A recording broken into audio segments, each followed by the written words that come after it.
नमस्कार, आप देख रहे हैं वीके न्यूज और मैं युधिष्ठिर उपाध्याय। एक तरफ दिल्ली में हुए दंगों के आरोपियों की पुलिस धरपकड़ कर रही है, तो वहीं दूसरी तरफ इन दंगों से जुड़े चौंकाने वाले खुलासे भी सामने आ रहे हैं। और एक गिरोह ऐसा भी है जो दंगों के आरोपियों के बचाव में आकर कुतर्कों का लेप लगाने में जुटा हुआ है।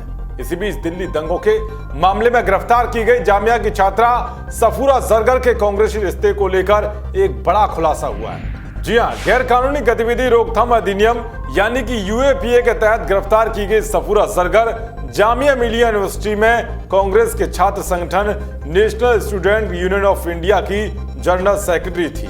वो एनएसयूआई के जामिया यूनिट की महासचिव थी। अप्रैल 2018 में सफूरा की ओर से ट्वीट की गई एक फोटो में वो एनएसयूआई का बैनर लेकर खड़ी दिख रही है। उसमें उन्होंने एनएसयूआई के नेशनल सेक्रेटरी गुलजेब अहमद को भी टैग कर रखा है। वहीं जनवरी 2017 को ट्वीट की गई एक अन्य फोटो में भी सफूरा जरगर ने एनएसयूआई को टैग कर रखा है। मूल रूप से जम्मू कश्मीर से संबंध रखने वाली सफूरा जरगर मई 2018 तक कांग्रेस के एनएसयूआई के जामिया यूनिट की जनरल सेक्रेटरी थी। उसी महीने वो टीम को भंग कर दिया गया था, लेकिन तब तक वो पद पर बनी रही थी। सफूरा जरगर एनएसयूआई के अलग अलग कार्यक्रमों को अटेंड करती थी और इसके नेताओं से मिलती थी।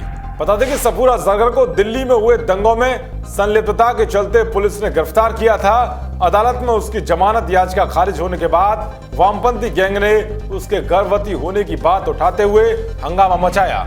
हालांकि तिहाड़ जेल में 2013 से 2018 के बीच 24 बच्चों का जन्म हुआ है, जिसके लालन पालन की उचित व्यवस्था की गई है। साथ ही झूले, खिलौने और शिक्षा तक की व्यवस्था की जाती है।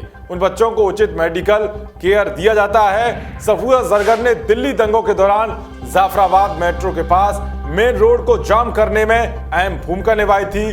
पुलिस का कहना है कि उसने महिलाओं और बच्चों को भड़काकर हिंसा करवाई थी। सफूरा जरगर दिल्ली तेरे खून से इंकलाब आएगा नारा लगाती हुई देखी गई है। उस समय वहां अरुंधति राय भी मौजूद थी। सफूरा जरगर जामिया कोऑर्डिनेशन कमेटी की कोऑर्डिनेटर भी थी। सीए के विरोध में हुए प्रदर्शन और हिंसा में उसका अहम रोल था। जामिया मिलिया इस्लामिया में हो रहे सीए प्रदर्शन में कांग्रेस के कई बड़े नेता शामिल हुए थे। वह गेस्ट स्पीकर्स की व्यवस्था करने में सफूरा जरगर का अहम किरदार था। शशि थरूर से लेकर सलमान खुर्शीद तक जैसे कांग्रेस नेताओं ने जामिया में हो रहे प्रदर्शन में शिरकत की थी। शशि थरूर ने जनवरी 2020 में जामिया प्रदर्शन को संबोधित करते हुए कहा था कि असहमति का अधिकार हमारे देश में सबसे ज्यादा कीमती है।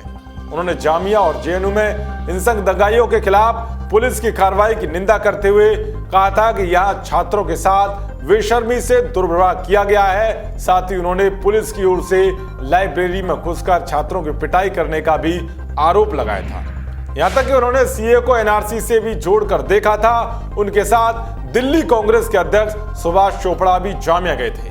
वही वरिष्ठ कांग्रेस नेता सलमान खुर्शीद ने तो एक छोटे से बच्चे से आजादी का नारा लगवाया था। फरवरी 2020 में जामिया मिलिया इस्लामिया पहुंचे सलमान खुर्शीद के सामने अपनी मां की गोद से ही बच्चे ने नारा लगाया था, हम छीन के लेंगे, जिस पर खुर्शीद और अन्य ने चिल्लाकर जवाब दिया था, आजादी। यहाँ तक कि कांग्रेस पार्टी के फिरोज खान ने भी सफूरा जरगर को रिलीज करने की मांग की है। उन्होंने दिल्ली पुलिस पर अपनी शक्ति का दुरुपयोग करने और लोगों के अधिकारों का हनन करने का आरोप लगाया है। बता दें कि सफूरा जरगर के खिलाफ यूएपीए के तहत मामला चल रहा है। उस पर आरोप है कि उसने जाफराबाद सीलमपुर में 50 दिनों के हंगामा की साजिश रची थी और वहां महिला और बच्चों को बिठाने के लिए पूरा जोर लगाया था। देश और दुनिया की तमाम खबरों को पाने के लिए देखते रहिए वीके न्यूज। नमस्कार।